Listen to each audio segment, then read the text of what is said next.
Hey YouTube, it's Jared here, and today we're going to be discussing lucid dreaming.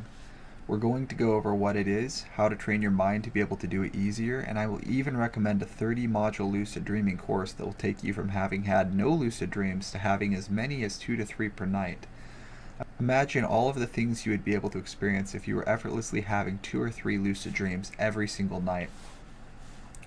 Before we get started, please like and subscribe to my channel so you don't miss any of my future videos on the topic of lucid dreaming, and not just lucid dreaming, but all things to do with personal growth and self-development. This channel is about helping you reach your full potential, and lucid dreaming is only one small component of that. So what is lucid dreaming anyways? Lucid dreaming is the practice of becoming consciously aware that you are dreaming while you are still asleep and dreaming. Your mind is awake, but your body is still sound asleep. Imagine if right now you were to look at the room around you and realize that it, the screen in front of you, and even the sound of my voice were all just creations of your own subconscious mind. What would you do? What would you do if you knew that you could go anywhere right now, experience anything you've ever wanted to, and have no legal or physical consequences when you woke up afterwards? When you master the practice of lucid dreaming, your mind becomes your own fully realistic virtual playground, something video games or VR goggles will never be able to match up with. Not only does everything look 100% real, but you can experience every tactile sensation as if you were really there. I can recall my own lucid dreams where I was flying through the air at 100 miles per hour. I could smell the freshness and feel the moisture in the air as the wind blew against my face and body, blowing my hair all over the place. It really is a surreal experience that you have to have for yourself to believe it. So, again I ask, if you were able to have 2 to 3 of these experiences per night, what would you use them to do? Would you storm a dream buffet, chowing down on all your favorite foods without fear of it making you fat? Would you make out with your favorite actor, actress, or musician? Or would you do what I like to do and take to the skies, flying and taking in the surreal beauty of a world created 100% by your own subconscious imagination? The benefits of lucid dreaming are many. The practical benefits of lucid dreaming include the ability to conquer your phobias. For example, you can practice public speaking for a big speech you have to give the night before you give it. When I was younger, I was a bass player in a rock cover band. I used to practice our gigs from time to time the night before we had them, in my lucid dreams. Another benefit would be the ability to express your feelings to someone you never had the chance to, such as a deceased loved one. Even though it's not really them and it's just a projection of your own mind, it still has the same healing effect as if you had actually got a chance to receive closure with them. The possibilities of benefits of lucid dreaming are absolutely endless and are only limited by your own imagination. So the question of the day for you today is, have you ever experienced a lucid dream? And if so, what did you do in it? Post your answers in the comment section below, as I am genuinely looking for more suggestions and ideas of things to try out in my own lucid dreams. So how does one develop this ability? How does one train their mind to become conscious while they are dreaming? The first step is to develop dream recall. If you can't even remember having had a lucid dream, what's the point in even having it? To train yourself to remember your dreams, keeping a dream journal is crucial. Keep a notebook and pen by your bedside, or, well, since it's 2020, if you have a laptop, that would work too. Every time you wake up, keep your eyes closed and think back in your mind to, what was I just dreaming about? Let your dream come back to you piece by piece and reconstruct it start to finish in your mind. This takes practice, but you'll find it becomes easier and even effortless soon enough with consistent practice. Once you have your dream fully remembered, open your eyes and write it down.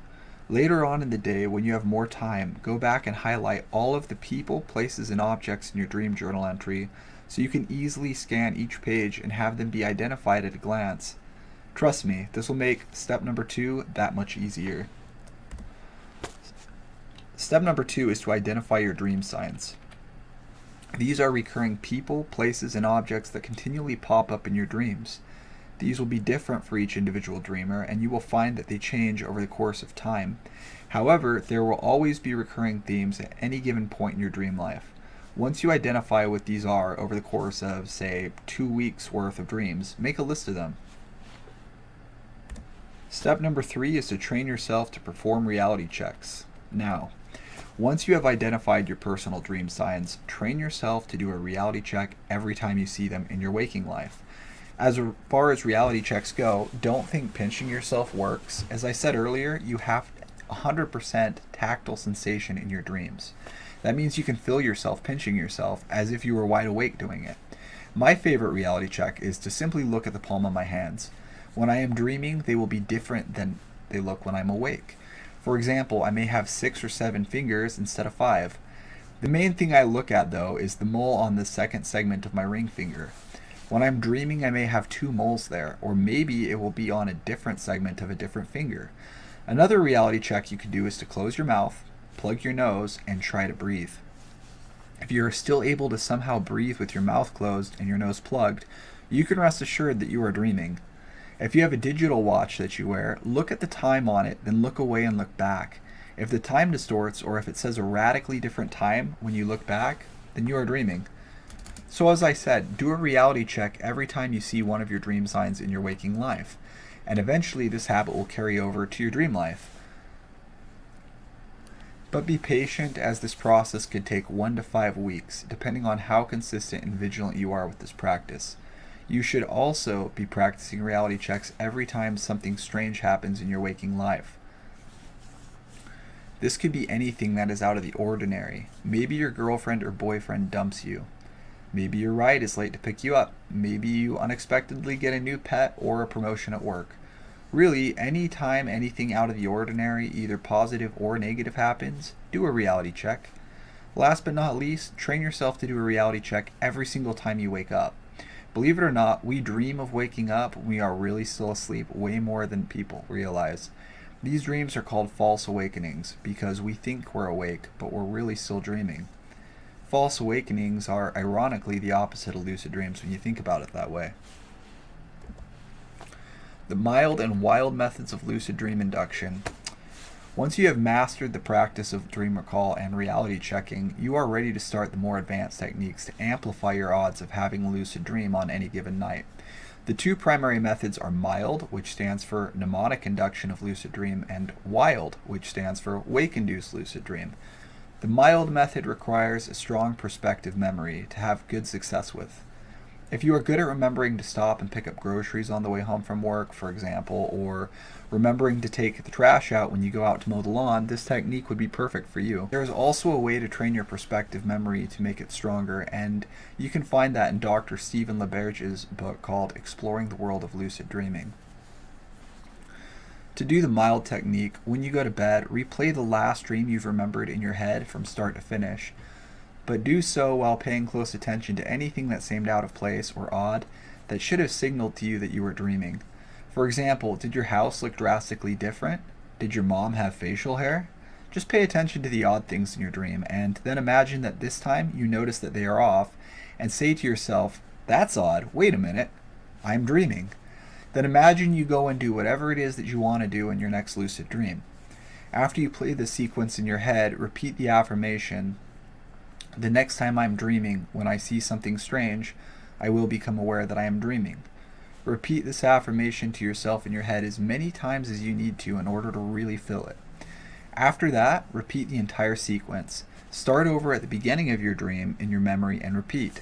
Do this over and over until you fall asleep with the thought, "The next time I am dreaming, when I see something strange, I will become aware that I am dreaming," being the last thing on your mind when you drift off to dreamland.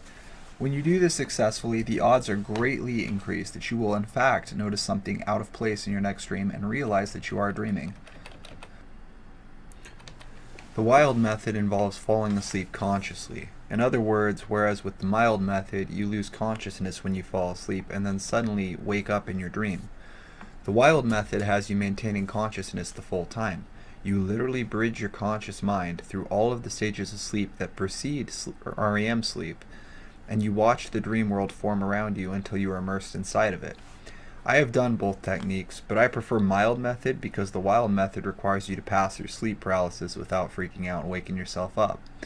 Sleep paralysis can be quite terrifying, as all manner of shadowy, demonic figures and nightmare creatures assail you while you are laying there unable to move and helpless. If you, like many others, are someone who frequently suffers through sleep paralysis anyway, though, this technique would be the easiest for you. You just must stay calm and wait for sleep paralysis to transition into a lucid dream. In order to do the wild method, you should be sufficiently sleepy but mentally alert simultaneously. Go to bed and just focus on the sensations of your body on the bed. Feel the way the sheets caress you and keep your mind locked in on that sensation. Breathe slowly and deeply and fight tooth and nail to keep your mind awake, like a truck driver on the night shift would. Focus on maintaining consciousness as if your life depends on it. When your body is worn out enough and your mind is awake enough, this is much easier to do. Then you will eventually feel your body become heavy and paralyzed. This is perfectly normal and is done by the brain to keep you from acting out your dreams in the physical world while you sleep. In other words, sleepwalking. The only difference is you are normally unconscious when your body reaches this state when you fall asleep. Don't panic. Just relax and close your eyes while you imagine the dream scene that you want to travel into. Imagine yourself spinning in circles with your arms out while visualizing your ideal destination. Imagine the sensation and really visualize how it would feel to be twirling in circles like you did as a child, until you actually begin to feel yourself lose awareness of your physical body on the bed, and you feel yourself enter the void behind your closed eyelids. At this point, you should be experiencing the kinetic sensation of if you were actually spinning in a circle with your physical body. Keep twirling, and it's only a matter of time until you appear in a dream scene. It may not be the one you were thinking about, but just make of it what you will when you get there. So my question for you all is this: which of these techniques do you prefer, the mild method or the wild method? In order to amplify your success with either of these methods by an additional 50 to 60%, you should combine them with the wake back to bed technique. This technique involves setting your alarm clock to wake you up 4 to 6 hours after you've fallen asleep, so your body is not fully rested, but your mind is rested enough. Then you get out of bed and fill your mind with the concept of lucid dreaming by watching videos like the one you're watching right now, or reading other people's lucid dream journal entries. Once 1 hour elapses, go back to bed and practice either technique. This strategy will greatly increase your odds of success with either method, the wild method or the wild method. Do you want to maximize the number of lucid dreams that you have per night? What would you do if you were able to have 2 to 3 lucid dreams every single night? If you are looking to take your lucid dreaming to the maximum level possible and are serious about getting results, you can get access to the World of Lucid Dreaming Academy in the video description below. This course gives you 30 lessons to maximize your abilities as a lucid dreamer, guided meditation audios, and a private forum to socially network with other lucid dreamers just like you, as well as a 24/7 online chat. This program is literally a lucid dreamer's wet dream. Anyways, thank you for watching. If you enjoyed this video, please remember to like and subscribe to my channel so you don't miss any of my helpful guides and tutorials about everything to do with personal growth and self-improvement. Jared out.